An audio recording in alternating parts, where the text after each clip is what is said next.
Hey kids, I know it's been a while. Sorry about that. There's a plane going overhead. So Alana, my teenage video guru, is laughing and shrugging and I don't know, the camera's probably jumpy. We're a little out of practice, but we're gonna try to get back into practice. Some of you have been asking for another video, so here we go. I hate throwing away food. I had some bell peppers that I used earlier this week, and they were starting to get a little, sad and tired looking. So I went ahead and I chopped them up and I threw them in the freezer. And I thought, well, I'll figure out something to make with those. Well, the something to make with those is what we're making tonight, and it is a version of stuffed peppers, but it's an unstuffed pepper skillet. You might remember the zucchini boat, the sunken zucchini boat skillet. My family loves skillet meals. Basically, you just throw a bunch of stuff. It can be a one-pot meal if you want it to be, or I like to use two, but I'll talk about that later. And it's a great way to use up things you have around in the fridge or in the pantry. So I have my frozen peppers that are defrosting. We also had some wild rice left over, so I'm going to throw that into our skillet, and that way I don't have to cook any rice to go with this. Starting with everything that I always start with, onion and garlic. You'll notice I have everything set up here with my essentials. It's essential. I've got my prep bowls, got my knife, got my cutting board, got out all the ingredients that I need. Back behind me over on the other counter, I've got out all the ingredients that I'll need, so I'm not running back and forth to the fridge constantly or the pantry or forgetting an ingredient because I don't have it out. The fancy French term for getting all of your stuff ready is mise en place. Basically, that means shit in place. Get your shit in place before you get started. So we're going to chop up this onion, and Alana has promised me that she can do a cool fast forward trick on this. I did not promise that. She's going to attempt to do a cool fast forward trick so that you don't have to stand here and be bored watching me chop an onion the whole time. We're going to try it. We'll see what happens.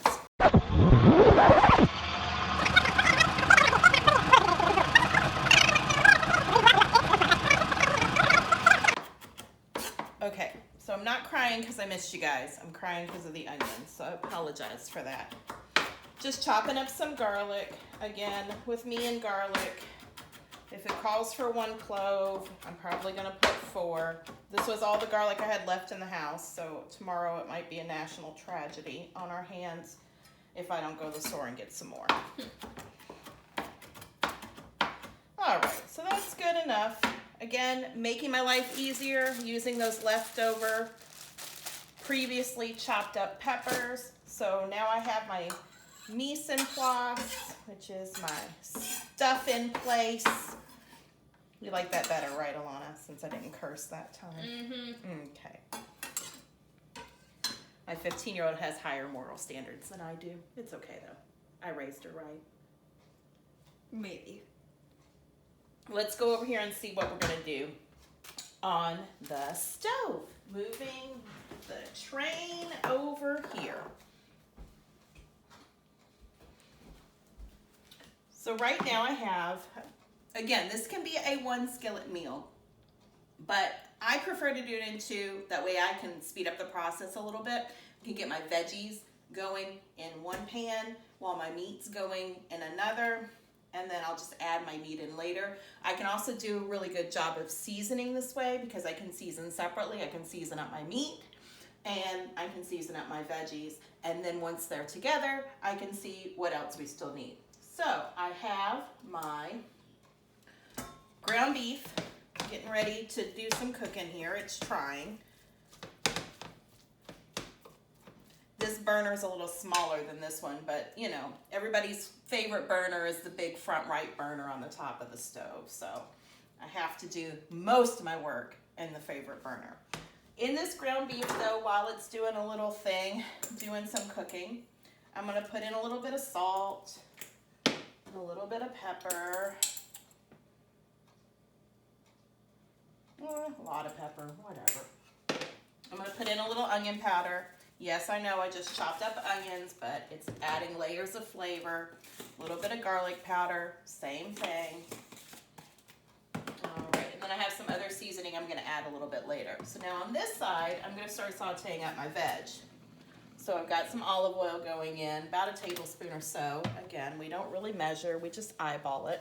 Once that starts making some noise, then I'm going to add in my onions and my garlic, and then I'll add my onions first, and then my my peppers are going to give off a little bit of moisture. So I want to wait until I get a nice color on my onions and my garlics before adding my peppers in. Since they were frozen and they're still a little wet, they're just going to add in a little bit more moisture than I want before I get some browning on the other veg.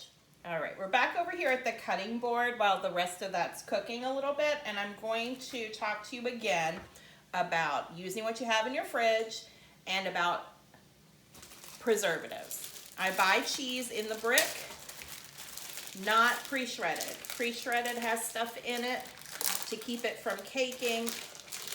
It's just much healthier if you buy it in the brick.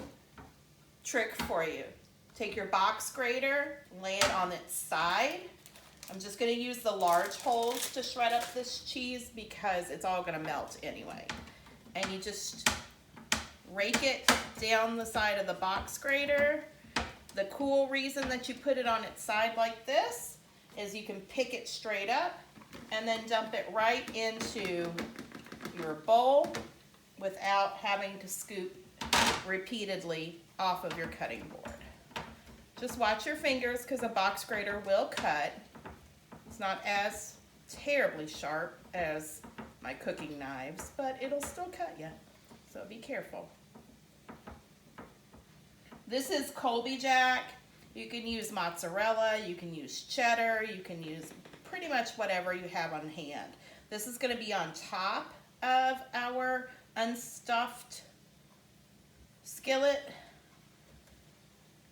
And I'm also going to grate some more cheese because I want to mix just a little bit in simply because I like the flavor that it provides in our skillet. Hey, are you looking at me? Yeah. Okay. She's sleeping on the job. No, I'm not. Teenagers. All right. Well, I'm sorry. It's Friday. It is Friday, and I'm being a slave driver and making her work. Alrighty, so now I have some Pecorino Romano. It's like Parm, so it's going to have a salty flavor to it. And it doesn't matter that I'm using the same grater. Remember, it's all going in the same thing, and it's all cheese. You're not going to cross-contaminate. It's cheese. So I'm going to grate up a little bit of this Pecorino Romano. This I'm actually going to mix into the stuffed peppers. Like I said, it's got a saltiness to it that's going to add a nice flavor. This is kind of the same reason I add a Parmesan rind in when I make my marinara sauce. It just adds a rich flavor to whatever you're cooking. Alana, can you get in here and get a look at this oil? Do you see how it's much thinner than when we put it in? How do you turn the light on this thing? I don't know. You don't know how to turn the light on that thing? Turn the light on that thing so they can see the oil. Oh, I think the light's dead. Try it again. There it is. All right. So anyway, it's gotten much thinner. See how when I swirl it, it swirls very easily and it almost has a rippling effect to it. That's when you know your oil's hot. Stand back, kiddo. Yep. And that beautiful sound of sauteing is also how you know your oil is hot. Now, I may have gotten my oil a little too hot, so I am going to back it off just a little bitty bit and stir my onions so I can start to get them to sweat out and get soft. We'll go back over here to our beef. Another great reason to do this as a 2-skillet meal and do your meat separately is if there's any extra fat in your meat, you can drain that off before it goes into the rest of the dish. So, not that I'm terribly health conscious, but in some ways, that's a good thing to drain that off. Now this actually doesn't have a ton, so we might not end up draining. But a cool trick for that is if you don't feel like picking it up and draining the grease off into your, what I usually do is I take it, I line one of these bowls, well not a plastic bowl, but another bowl with aluminum foil and make like a cup or a bowl out of it, and then I'll drain the grease into that. Then when it hardens and cools, you just pull the aluminum foil out and throw it away in the trash can, because you really shouldn't put any of that down your drain because it's going to harden in your drains. So, but another cool trick is if you don't want to drain it like that, if you have one of these guys, you can scoop and do a little drain in the pan before you transfer it over.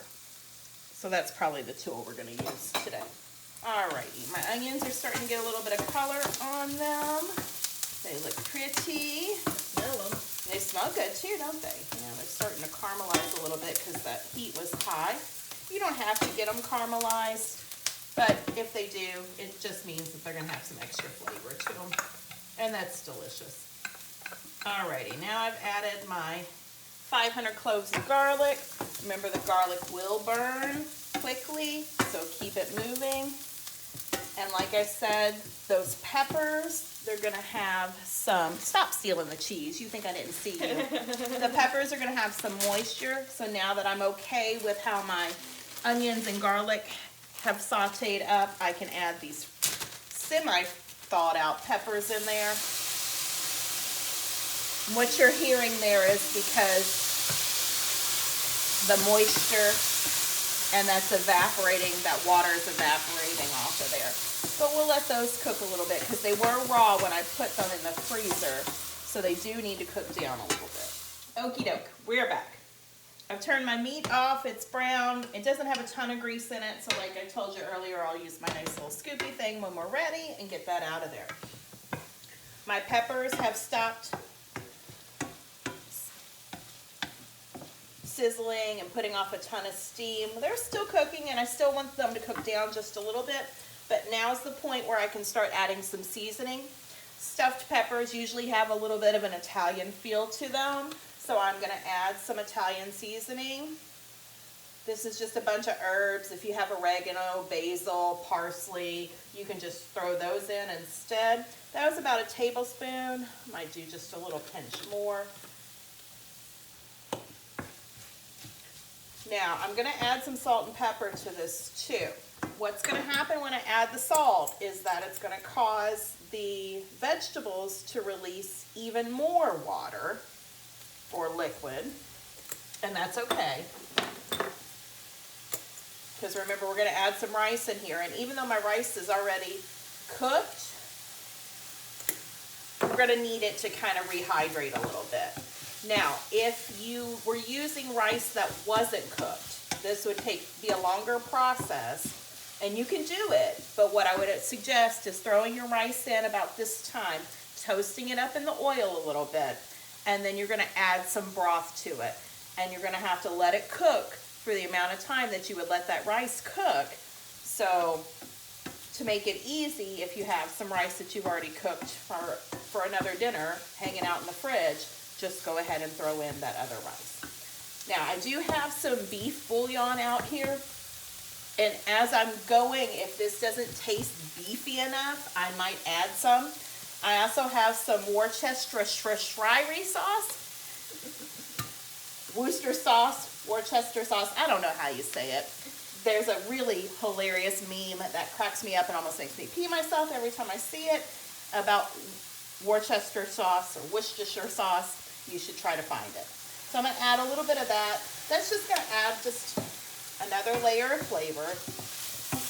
It smells yummy and it's cooking off. And now I'm going to add a can of tomatoes.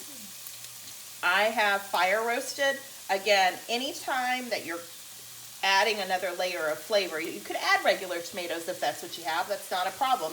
But if you want that fire roasted, that cook on there is going to add just a little extra flavor to it.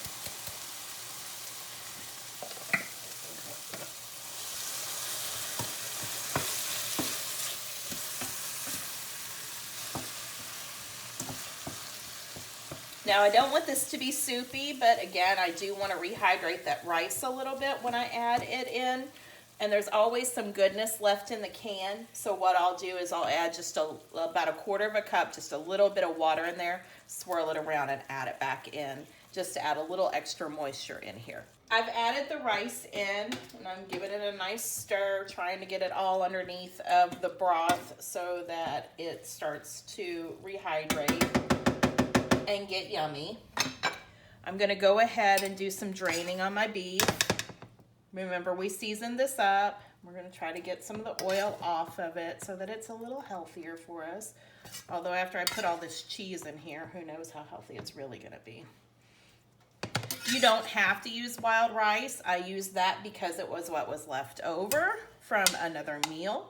You could use white rice, you could use brown rice. I think if you wanted to, you could put this over pasta, make it without the rice and put it over pasta. But in keeping with the stuffed pepper theme, and yes, I saw that, I made a mess on the counter as I normally do. And Alana's over here cleaning up my mess for me. As only children and dogs can, if you know what I mean. Well, you won't mind me taking another piece then? No, I don't mind. I think she really wants a cameo. Maybe one of these days I'll do a video of Alana cooking, because she can. No thanks. All right, so we're almost finished here. Our last little bit of beef. Give it some stir. And I'm gonna let this bubble together for just a little bit, just to see, just for a couple of minutes, just to see how it tastes, if I need to add more seasoning, if I need to add that beef broth or the beef bouillon, if I need to add a little more liquid. It's possible too. I did get out some tomato paste if I feel like it needs to have a little more sauciness to it, like a tomato sauce, I can add that. But we'll come back in just a couple of minutes and see what we might need to add. Alana and I both tasted this and decided it's lacking a little bit of something. I know I need to bring the salt level up, but I'm hesitant to put too much salt in it because we're gonna add that pecorino romano or parmesan, and that's gonna add a saltiness to it. I would like it to have a little bit of a thicker broth, like some stuffed peppers do. So I am going to just give it a little squirty squirt of some tomato paste. I'll do about a tablespoon, not quite a tablespoon of that. And I do think I'm just gonna amp everything up with just a tiny bit more of all of the seasonings. So we're gonna do a little bit more. So probably in all I used about 2 tablespoons of the Italian. Who knows how much garlic, because that's not in my vocabulary. A tiny bit of more of onion powder, don't tell my husband. We're gonna do some pepper. You could probably even put crushed red pepper flakes in this if you like a little bit of heat. That usually goes pretty well with Italian stuff, but I'm gonna leave that out tonight. I am gonna do a pinch of salt because actually I'm not gonna do a pinch of salt, and I'll tell you why. Because I think I'm gonna do a pinch of beef bouillon. Hang on, I gotta run over and grab a spoon. Sorry about that. See, this is why you have to get your mise en place, get your shit in place, so you're not running all over the kitchen. But I'm gonna do about just a half of a teaspoon here, maybe a little more than a half of a teaspoon. Now, this is the type of stuff that you should, put in water, make broth out of. And I keep a huge one of the beef and a huge one of the chicken in the fridge. Is real broth that you've made yourself better? Of course it is. Can you always have that on hand? No, you cannot. So I just keep that in there so that I can have that extra flavor when I need it. Now you'll see by adding that tomato paste and letting this cook down a little bit that we've got a thicker consistency, and that is what I was going for. The last thing I'm gonna do is I'm gonna add in this cheese. It's gonna make it a little bit gooey, but it's gonna ramp up that saltiness. And then I'm gonna cover it with cheese, because who doesn't love cheese? And we're gonna let that melt. Alrighty, so we put our cheese on top and we got a gorgeous cheese melt. And if I had some fresh parsley, I'd chop it up, but since I don't, I'm gonna use dried parsley and we're gonna sprinkle that on top and make it look pretty. And then we're going to eat Our, what are these called? Unstuffed pepper skillet. Alana and I, well, I'll see you next time. Alana will be on the other side of the camera, but we'll be back. See you later.